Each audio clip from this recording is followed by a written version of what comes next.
Okay, so good evening. Continue करते हैं। तो कहाँ तक किए थे लास्ट क्लास में हम लोग? कहाँ गया? बताओ जिन लोगों ने ट्राई किया है। तो इसमें आई थिंक 18 वाला कर रहे थे ना। 18 में क्या क्या रह गया ये बताओ। ये 18 क्वेश्चन पेपर, इसमें कुछ रह गया है? क्योंकि मुझे एक बार आप जो क्वेश्चन रह गए होंगे, मान लो मुझसे भी नहीं हुआ होगा, तो मैं ट्राई करके फिर बार डिस्कस करूंगा। तो बता दो क्या क्या है, देन अगला पेपर डिस्कस करेंगे हम लोग। जो लोग ट्राई करके आए सीधे सीधे डाउट डिस्कस कर सकते हैं हम लोग। तो कैसे करना है बताओ। 39 और 40 है ना। सो इससे क्या आपको भी थोड़ा बहुत सीखने को मिलेगा, मुझे भी सीखने को मिलेगा, ये चीज है। लेकिन आप जो ट्राई करेंगे ये चीजें हैं तो उनका होगा ही। 39-40 क्वेश्चन कौन सा है? ये तो 39 दिख रहा है। 17 नंबर सर। अच्छा 17 नंबर। अच्छा ये, हाँ इसका रह गया ना 17। और कौन सा रह गया? मतलब ये इस पे बेस्ड क्वेश्चंस कर पाए कि नहीं? सर लगभग 19-20 नहीं हुए। अच्छा, तो ये लोग क्या कहते हैं इनका अगर हम देखें, तो हम लोगों ने ये देखा था यहाँ पे लास्ट क्लास में डिस्कस कर रहे थे कि एक गोल्फ क्लब में m मेंबर्स हैं जिसका सीरियल नंबर 1 से m था, ठीक है। अगर members with serial number INJ friend है तो इसका मतलब AIJ AJI 1 होगा, अदरवाइज 0 होगा। तो बाई कन्वेंशन ठीक है, AII 0 है, ठीक था। अब AK ये रेफर कर रहा है कि IJ एंट्री जो है पावर, ओके। अब बता रहा है 9th A9IJ। सो अगर इसको थोड़ा सा मैथमेटिकली नहीं, अगर लॉजिकली या मान लो कुछ एप्लीकेशन बेस्ड सोचे तो क्या मीनिंग हो सकता है कि जैसे मान लो A का फ्रेंड I का फ्रेंड J है, J का फ्रेंड K है। सो उस तरीके से अगर तुम देखो तो ट्रांजिटिविटी यहाँ वर्क करेगी। ओके, तो वो डिपेंड करेगा मैट्रिक्स प्रोडक्ट से।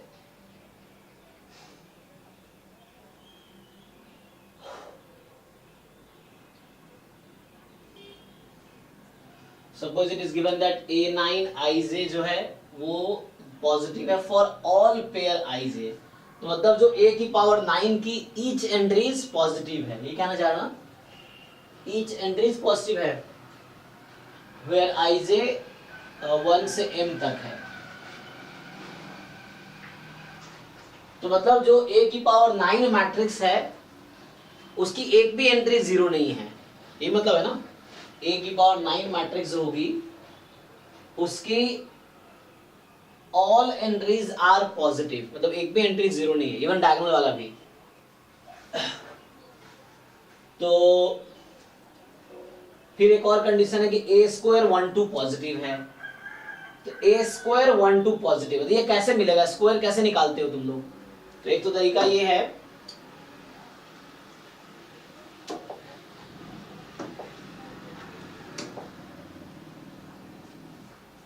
सो A² देखो, A² 1 2 पॉजिटिव है ना, तो A² मैट्रिक्स क्या मतलब है, A इंटू A। अब जो भी एंट्री देखो, तो इसके जो अगर मैट्रिक्स मान लो ये बनता है, A को तुम अगर A से मल्टीप्लाई करते हो, ये M क्रॉस M है और ये M क्रॉस M है, तो यहाँ एंट्रीज मान लो AIJ और यहाँ AJK। सो तुम्हें पता होगा कि इसकी जो एंट्रीज आती हैं, जो नया मैट्रिक्स बनेगा M क्रॉस M, इसके एलिमेंट्स कैसे होते हैं, when you multiply two matrices. So इसके एलिमेंट का जनरल फॉर्म क्या होता है, मैं अगर ऐसा बोलूं कि मान लो ये C टाइम IJ JK का है ना, ताकि प्रोडक्ट डिफाइंड हो। सो IK होगा, तो CIK की वैल्यू क्या होती है इसके टर्म में, कैसे लिखते हो तुम लोग? मतलब ये जो एंट्री है इसके टर्म्स में कैसे आता है?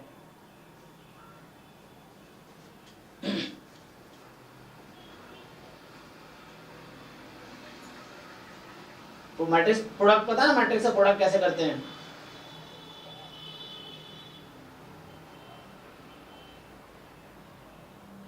इन दोनों का प्रोडक्ट हाँ कैसे होता है, जनरल फॉर्म क्या है?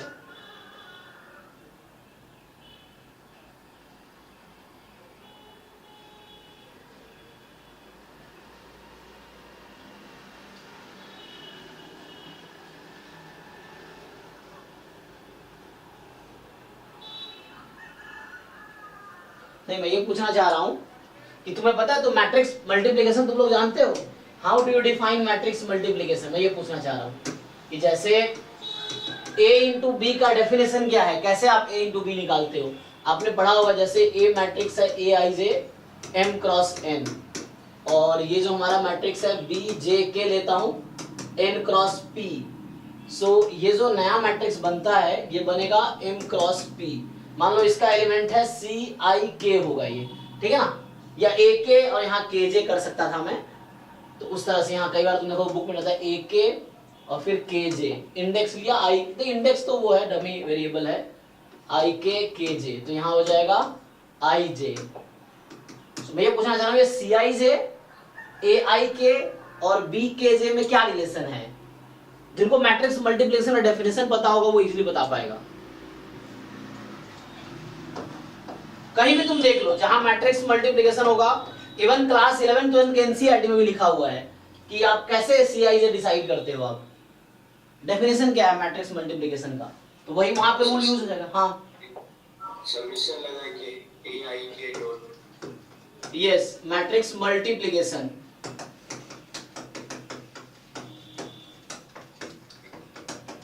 सो यहां ये होता है समेशन ए आई के इंटू बी के जे एंड के फ्रॉम 1 to m, ये चीज है।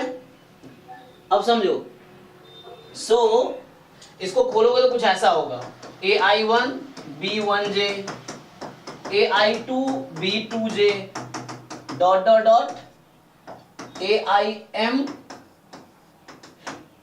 B m j. अब क्वेश्चन ये है कि हमारे पास ईच, तो ये a इंटू बी के लिए काम कर रहा हूं, सेम काम मैं a इंटू ए के लिए कर सकता हूं, तो यहां पे आ जाओ। मान लो अगर मैं a इंटू ए कर रहा होता, समझ रहे हो ना, चलो a इंटू बी के लिए सोचो, तो ईच ए आई से या तो 0 या 1 है, ईच बी आई से या तो 0 या 1 है, जो इनिशियली कह रहा है, अगर वो फ्रेंड है तो 1 है, फ्रेंड नहीं है तो 0 है। अब क्वेश्चन में ये है, हमें बता रखा है कि a स्क्वायर 1 2 पॉजिटिव है, ये बता रखा है ना, तो इसका क्या मतलब है? मैं अगर इसके टर्म में लिखना चाहूं तो इसका मतलब हुआ, मतलब b को भी a मान लो अभी, ठीक है ना, अभी तुम a is equal to B लेके चलो, क्योंकि हम लोग a स्क्वायर की बात कर रहे हैं ना, तो b और a सेम लेके चलो, तो ये C12 का डेफिनेशन क्या होगा बताओ? ये a स्क्वायर है, a b मतलब a स्क्वायर की बात कर रहा हूं मैं, a स्क्वायर क्यों? क्योंकि a b इक्वल मान लिया मैंने, क्योंकि हमारे केस में a b इक्वल है ना, मतलब a इंटू a करना चाह रहा हूं मैं, यहाँ इसकी बात कर रहा हूं मैं। समीशन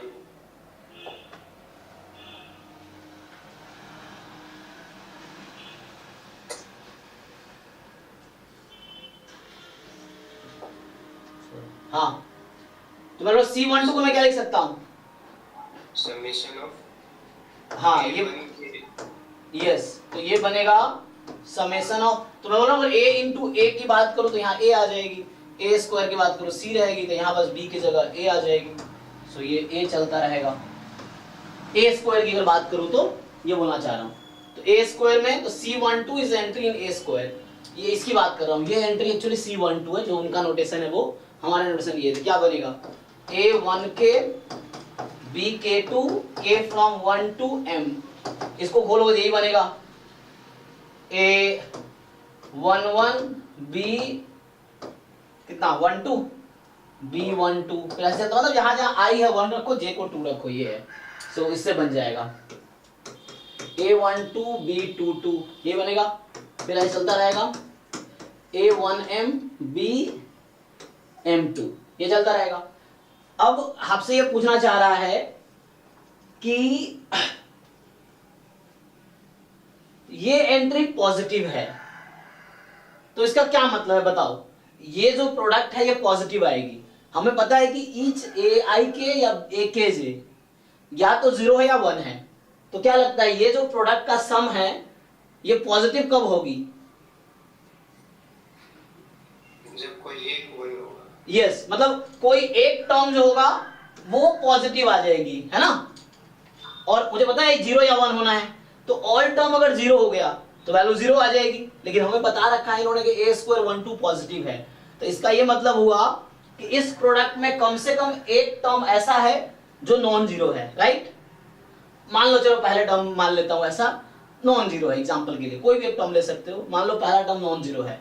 अब ये नॉन जीरो कब होगी?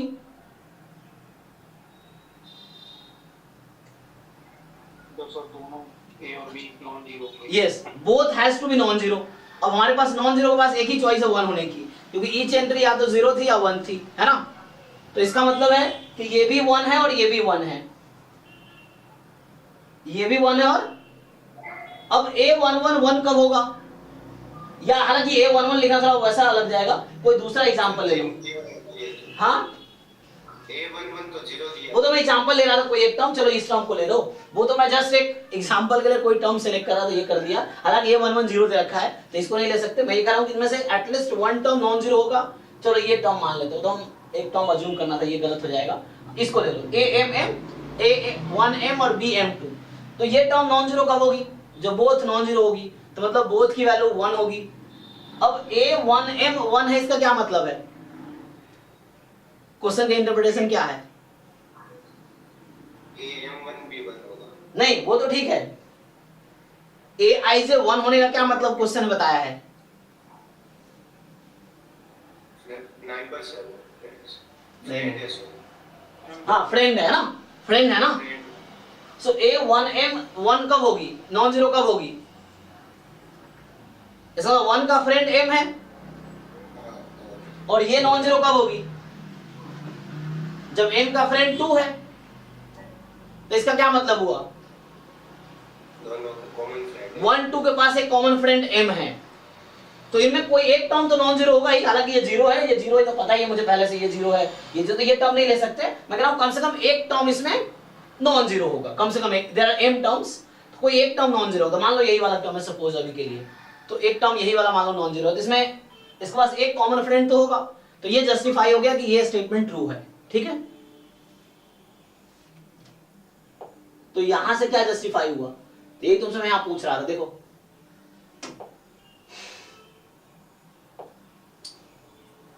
तो मैं तुमसे यहां यही पूछ रहा था कि ये जो C होगा,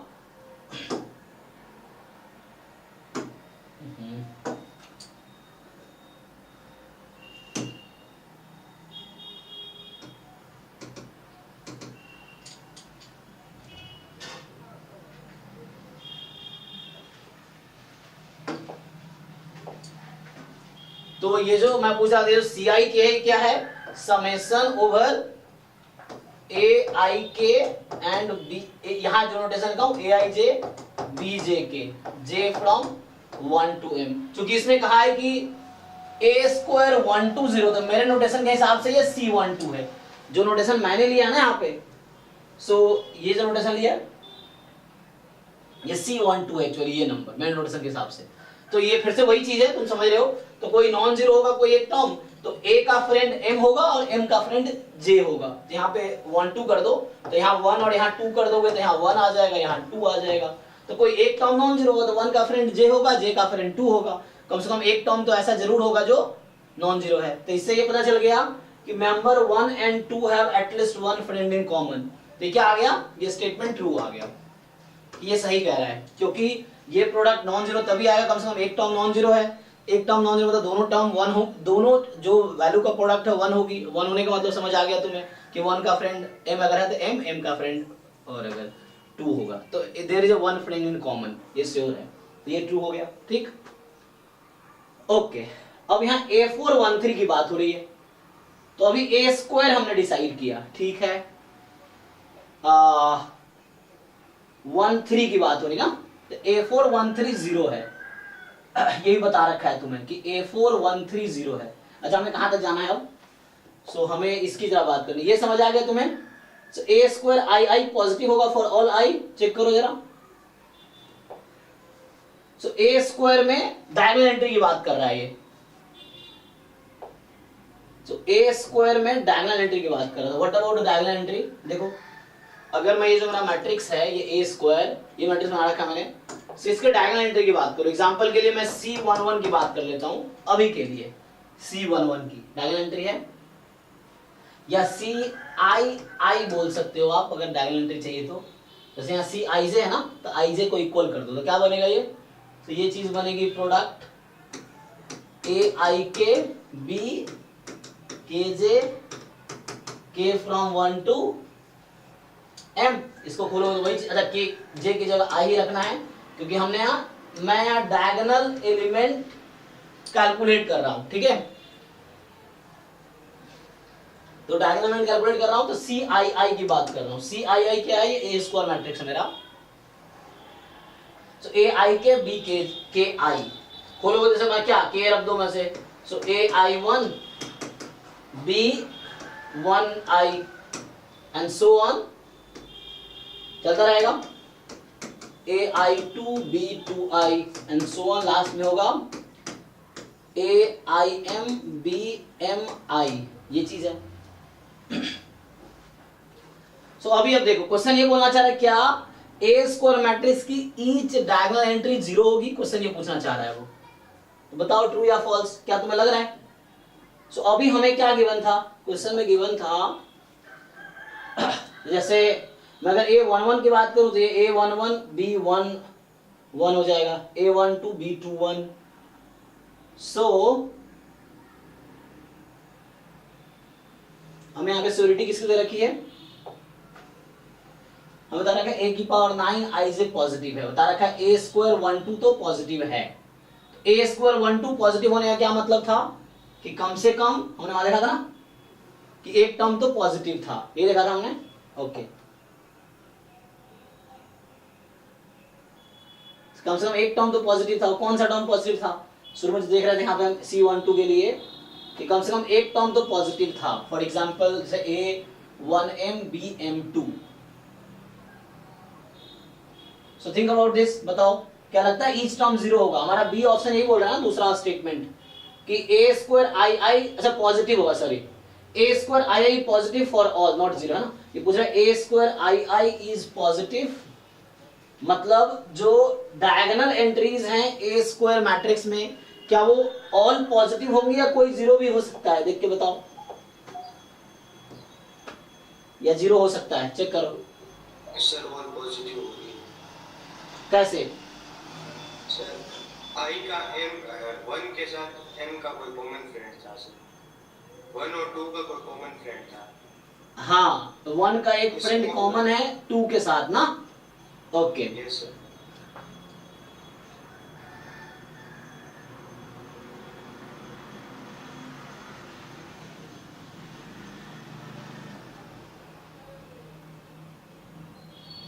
सो हमने वहां क्या देखा था कि आई का 1 का एक फ्रेंड था, 1 और 2 में एक कॉमन फ्रेंड था ना। तो 1 और 2 में एक कॉमन फ्रेंड था। सिमिलरली अगर मैं सोचता सो यहाँ पे है ना, इनिशियली जो हमें डेटा था उसके हिसाब से, और चूंकि ए आई जे 1 है तो ए जे आई भी 1 ही होगा, ये चीज है। तो तुम अगर यहाँ एक चीज नोटिस करोगे तो हर टर्म ऐसे ही है। देखो जैसे A I1 BI1, मतलब B क्यों लिख रहा हूं मैं? क्योंकि मैं तो A स्क्वायर की बात कर रहा था। सो B लिखने का मतलब ही नहीं है ना, फिर से A लिख दो, क्योंकि A स्क्वायर की बात कर रहे हैं ना हम लोग, तो ये चीज है। तो B लिखने का मतलब नहीं, तो AIK BK AIK और AKI। तो जबकि तुम्हें पता है ना कि AIJ और AIJ और AJI सेम है दोनों, क्योंकि I का फ्रेंड J का फ्रेंड I होगा। तो हालांकि ये कुछ ऐसा हो गया, अगर तुम इसको देखो ठीक से, तो ये तो कुछ ऐसा हो गया ना, summation AIK square I from 1 to m, sorry K from 1 to m ना। समझ पा रहे हो मैं क्या बोल रहा हूं मैं? है ना? क्वेश्चन ने क्या कहा था? क्वेश्चन ने कहा था ना AIJ और AJI दोनों इक्वल होगा, चाहे दोनों 0 या दोनों 1, ये चीज है। क्योंकि I का फ्रेंड J है तो वैल्यू 1 होगी, I का फ्रेंड J नहीं है तो 0 होगी।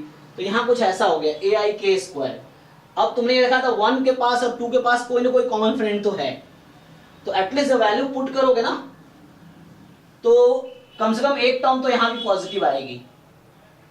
हाँ, तो कम से कम एक टर्म तो पॉजिटिव आएगी।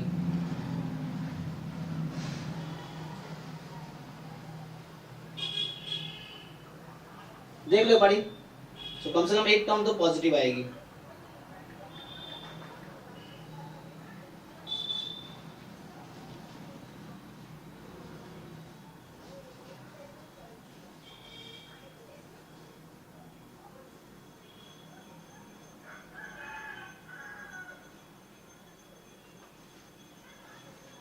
समझ ना क्या बोल रहा हूँ? जैसे मैं अगर सी आई आई निकाल रहा हूँ तो ये हो गया a i one square a i two square and so on a i m square. ठीक, तो अगर देखो ये सारे नाम पॉजिटिव है तो ये जीरो पता है कब होगा? मैं अगर पूछूं कि डायगोनल एंट्री जीरो हो जाएगी, बताओ this is equal to zero means what?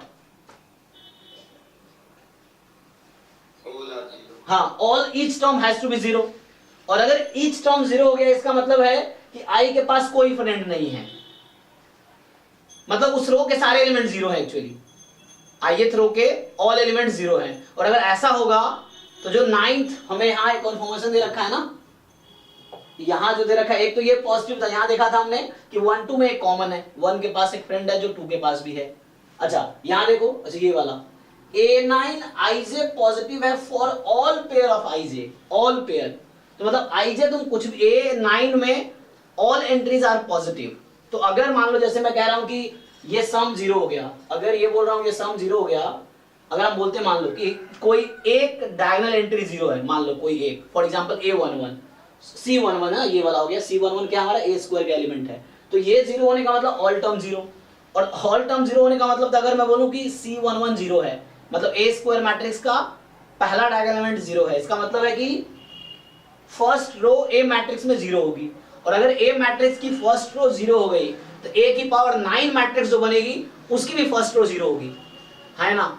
Check करो, क्योंकि वो मल्टीप्लाई होता रहेगा ना सबके साथ, जीरो ही बना देगा सबको। तो जब भी फर्स्ट रो किसी से मल्टीप्लाई करो किसी कॉलम से, क्योंकि ऑल एंट्री जीरो है तो कहीं ना कहीं जीरो ही बना देगा, या एटलीस्ट पॉजिटिव नहीं होगा। जो उसने कहा है कि हर एंट्री पॉजिटिव है, तो इसीलिए this has to be positive, क्योंकि A की पावर 9 मैट्रिक्स हमारा पॉजिटिव है, तो इसीलिए ये पॉजिटिव रहेगा। तो ये गारंटी है कि CII is positive, yes. Otherwise ये वाला केस फेल हो जाएगा, है ना? इसने कहा A की पावर 9 मैट्रिक्स की हर एंट्री पॉजिटिव है, तो मतलब ये है कि A में कोई पर्टिकुलर रो जीरो तो नहीं होगा, मतलब सारी रो जीरो तो नहीं होंगे, वरना ये जीरो हो जाएगा। तो ठीक है, यहाँ तो ओके है, ये रह गया। तो 17 18 हो गया, अब क्या बचा 19। अब 19 में आपको डिसाइड करना है कि M 9 से कम क्यों है, मतलब आपको सोचना है कि M less than equal to 9 ही होगा क्या, और M more than equal to 6 ही होगा क्या, ये आपको सोचना है।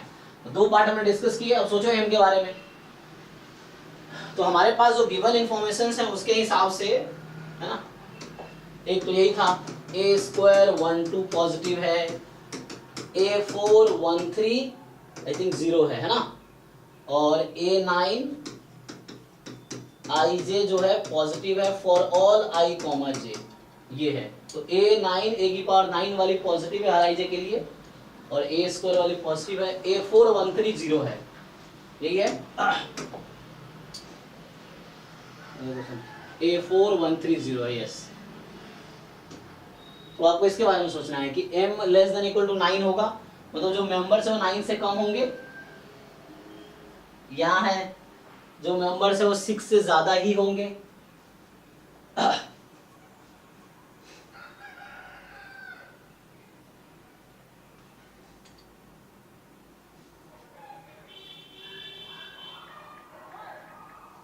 एक मिनट सोच के बताओ, मैं 400 लगाता हूँ।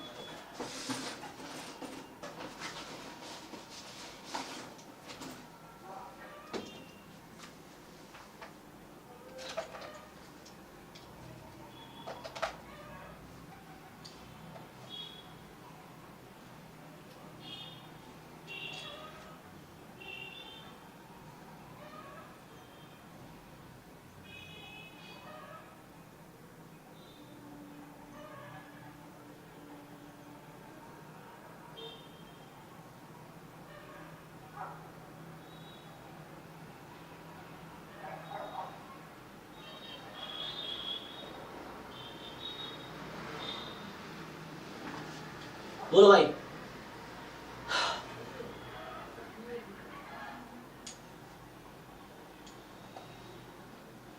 देखो जैसे ट्रू दिखाना है तो प्रूफ करना पड़ता है, जो कि हमने अभी पहले दो स्टेटमेंट को ट्रू दिखाया है, तो उसको हमने प्रूव किया है कि ट्रू है, क्योंकि एग्जाम्पल लेके आप ट्रू नहीं दिखा सकते, एग्जाम्पल से आप गलत दिखा सकते हैं, है ना। सो हमने अभी जो दो स्टेटमेंट प्रूव किए, ट्रू प्रूव किए ना, कि ये भी ट्रू है और ये भी ट्रू है, वो हमने प्रूव किया, ये प्रूफ था इसका। कि प्रूव किया है कैसे ट्रू होगा। अगर किसी स्टेटमेंट को फॉल्स दिखाना है तो कोई एक काउंटर एग्जांपल ले लो। तो जैसे मुझे अगर इसको फॉल्स दिखाना है तो मैं क्या करूंगा, कोई m एक ऐसा दिखा दूंगा लेस देन 6 जिसके लिए अजम्पशन ट्रू हो जाए। अगर इसको मुझे गलत दिखाना है तो m मैं मोर देन 9 ले लूंगा जिसके लिए अजम्पशन ट्रू दिखा दूंगा। और एक एग्जांपल एनफ है गलत कहने के लिए, किसी स्टेटमेंट को फॉल्स कहना है तो one counter example is enough, ठीक है ना। जैसे इसने कहा m less than equal to 9 है, तो मैं अगर सोचूं कि m बराबर 10 के लिए क्या कोई ऐसी सिचुएशन एग्जिस्ट कर सकती है, m इज इक्वल टू 10 के लिए क्या कोई ऐसी सिचुएशन हो सकती है जहां पे ये पॉजिटिव हो जाए, ये भी पॉजिटिव हो जाए और ये 0 हो जाए? बोलो क्या कोई ऐसी सिचुएशन है? मतलब कोई एक ऐसा मैट्रिक्स 10 क्रॉस 10 का बना के दिखाओ जिसमें ये सिचुएशन होल्ड कर जाए।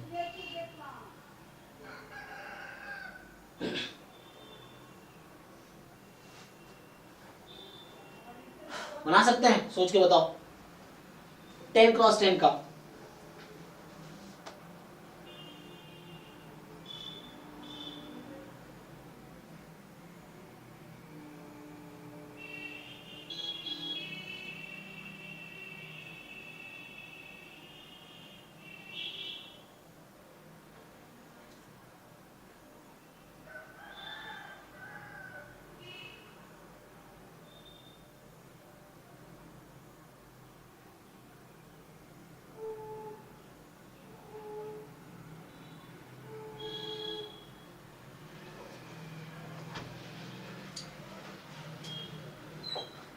तो अगर मैं कोशिश करूं फॉर एग्जांपल कि ए मैं ऐसा बनाऊं ये 10 क्रॉस 10 का, तो इसने पहले कहा कि कोई किसी का खुद का फ्रेंड तो नहीं हो सकता, तो डायग्राम पे तो 0 ही आएंगे। जो भी 10 क्रॉस 10 मैट्रिक्स बनाओ, मान लो ये रफली इस तरह से, तो डायग्राम पे तो 0 ही होगा। अब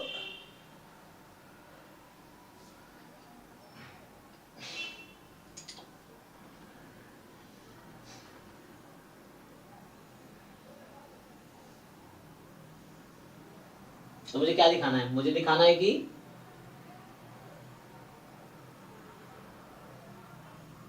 वन से टेन, तो मान लो 1 का फ्रेंड 2 है, 3 है। अच्छा, ऑल एंट्रीज अगर मैं 1 ले लेता हूं तो क्या ये वर्क करेगी? एग्जांपल मान लो बाकी सारी एंट्रीज 1 है, ठीक है ना, ये सब 1 है, इधर जो भी एंट्रीज है सब 1 है, रफली मैं बोल रहा हूं कि एंट्रीज 1 है। तो क्वेश्चन ये है कि क्या हमारा जंक्शन सेटिस्फाई होगा?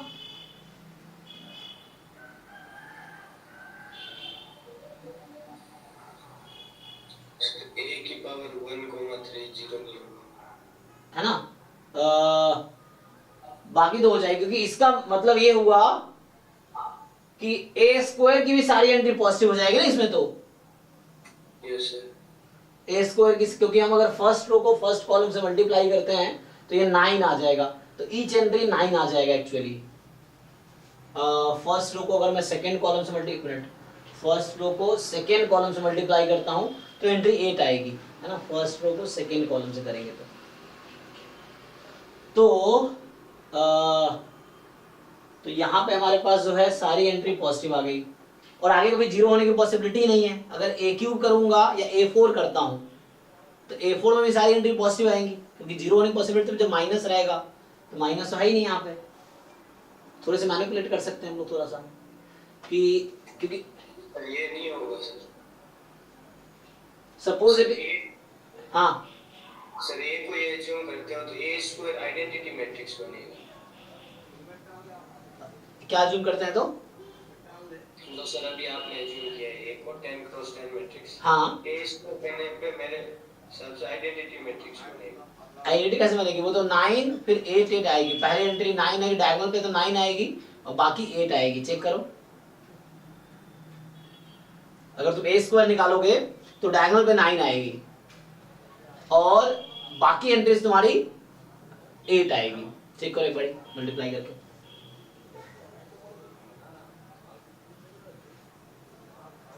इसका प्रॉब्लम है ना A413, A की पावर 4 में फर्स्ट रो का थर्ड कॉलम 0 होने चाहिए, फर्स्ट रो का थर्ड कॉलम 0 होने चाहिए।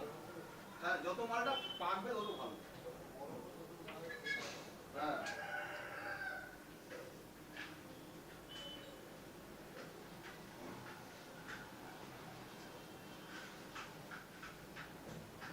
तो 9 से कम होनी चाहिए ना। ओके, तो मैंने 9 से ज्यादा ले लिया, तो मुझे अगर 9 से ज्यादा एक पॉसिबिलिटी दिखा दिया मैंने तो काम हो जाएगा एक्चुअली। तो पॉसिबिलिटी दिखाने के लिए आ,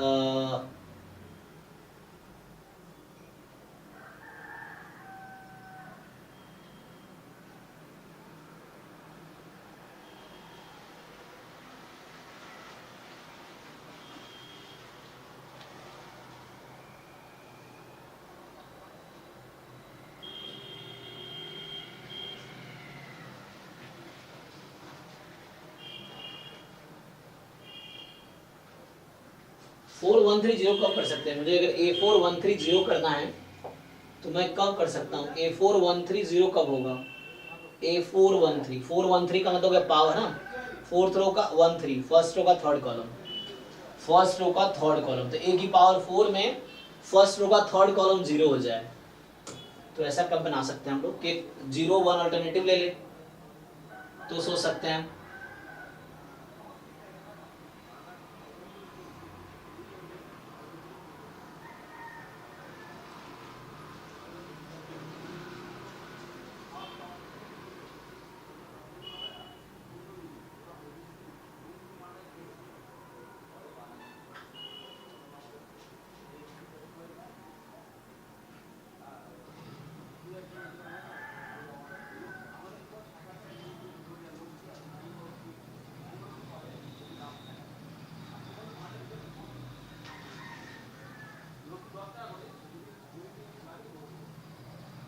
तो ऐसा सोचना पड़ेगा 1 0 मान लो ऐसा, जीरो लेना पड़ेगा 0 1 0 ऐसा कुछ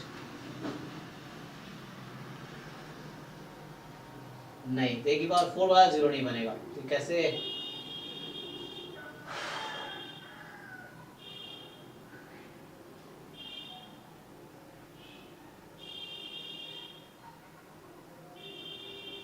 तो मुझे काउंटर एग्जांपल ही बनाना पड़ेगा गलत दिखाने के लिए ना। प्रूफ करना है तो कैसे प्रूफ करेंगे? 9 से कम होगा तो each person is labelled with 1 to n। Matrix थोड़ा कॉम्प्लिकेटेड है यहाँ पे। और अगला है m more than equal to 6।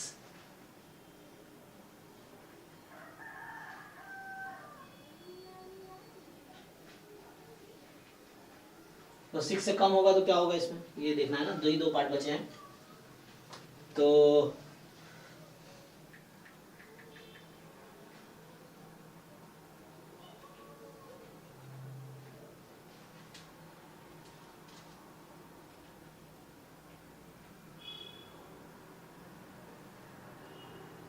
इसमें क्या एग्जाम सॉल्यूशन में क्या बोल रहा है? इसका सॉल्यूशन क्या कहता है? जो सॉल्यूशन दे रखा है उसमें क्या बोला है?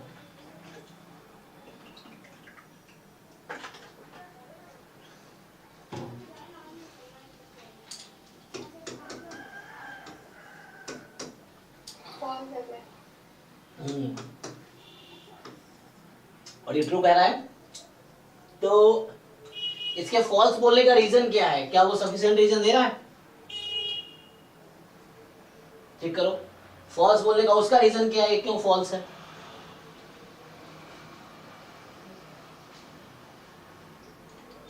अगर वहां देखो उसने ये लिखा ना कि बस उसने इसका ध्यान रखा है, बाकी का ध्यान नहीं दिया ना। उसने क्या जस्टिफिकेशन है उसका, एक बार देखो। तो इसका जस्टिफिकेशन है कि फॉल्स है in extreme case everyone is a friend with everyone else. तो वो तो यही मैट्रिक्स बना रहा है, वो 100 क्रॉस 100 की बात कर रहा है, मान लो एग्जांपल के लिए।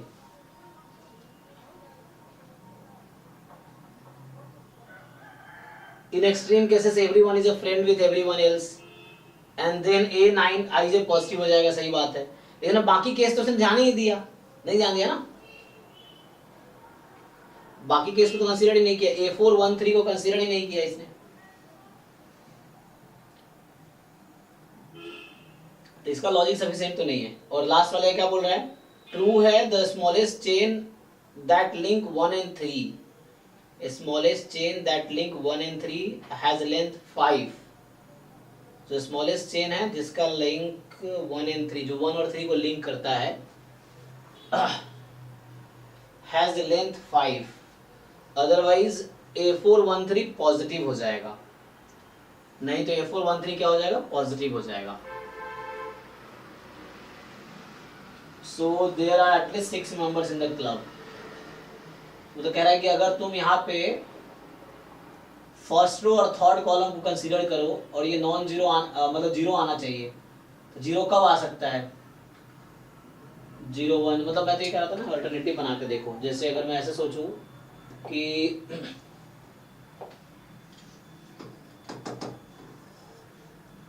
जैसे मैं अभी 10 क्रॉस 10 का ही सोच रहा हूं, सो डायगोनल तो जीरो ही है ना, डायगोनल तो चलो ठीक है जीरो है। अब बाकी का अगर तुम देखोगे ऑल्टरनेट एंट्री चलो 1 और 3 में, फर्स्ट रो थर्ड कॉलम में, लेकिन वो A4 में जाना चाहिए ना। हाँ, A9 भी पॉजिटिव होने चाहिए।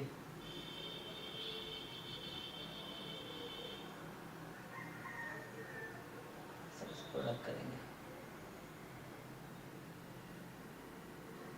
तो मुझे लग रहा है इनका जो जस्टिफिकेशन वो सफिशिएंट नहीं, मुझे ऐसा लग रहा है 19 वाले का कि फॉल्स क्यों है, ये जस्टिफिकेशन करेक्ट नहीं है। 20 का देख लेते हैं, क्योंकि इसमें बाकी केसेस कंसीडर ही नहीं किया इसने जस्ट एक केस कंसीडर किया है। और ट्रू दिस, अगला वाला देख लो 6, अगर ये मोर देन इक्वल टू 6 होगा तो कह रहा है smallest chain that link 1 and 3 has length 5। जो 1 और 3 को लिंक कर रहा है, क्यों?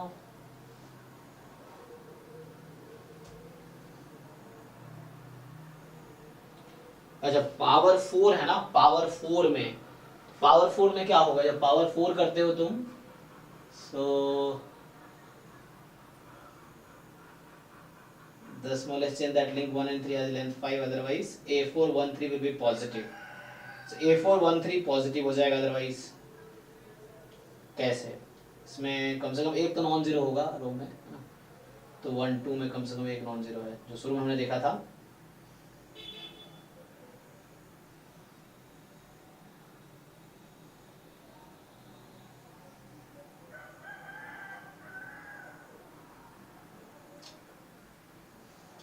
ठीक है, तो ज़्यादा टाइम किल नहीं करते इसमें, कल भी हमने टाइम काफ़ी दिया था, इसमें थोड़ा प्रॉब्लम है मतलब समझने में, इसका सॉल्यूशन भी सफिशिएंट नहीं है।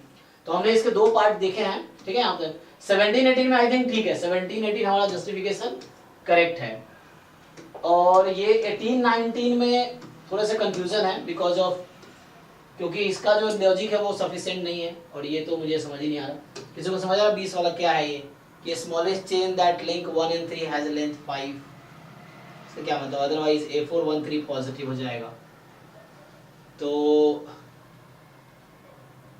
पर्सन 1 और पर्सन 3 को जो लिंक करती है उसका लेंथ कम से कम 5 होगी। क्यों?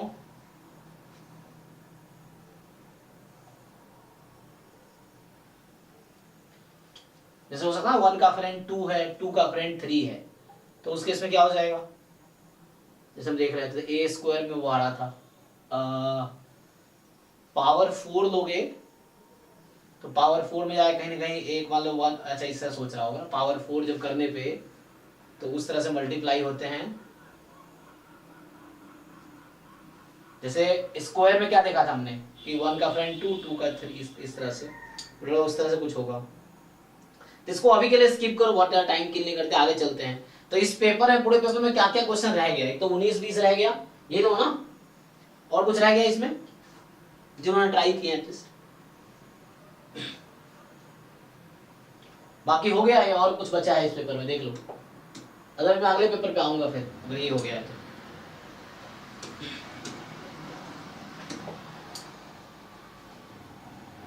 तो बस 19-20 रहता है, इसको अभी स्किप करते हैं, आगे बढ़ते हैं हम लोग। बाकी हमने डिस्कस कर ही दिया है, और किसी को कुछ डिस्कस करना तो पूछ सकते हो, अदरवाइज क्या करें बताओ? ये तो स्टॉप करें या अगला पेपर करें?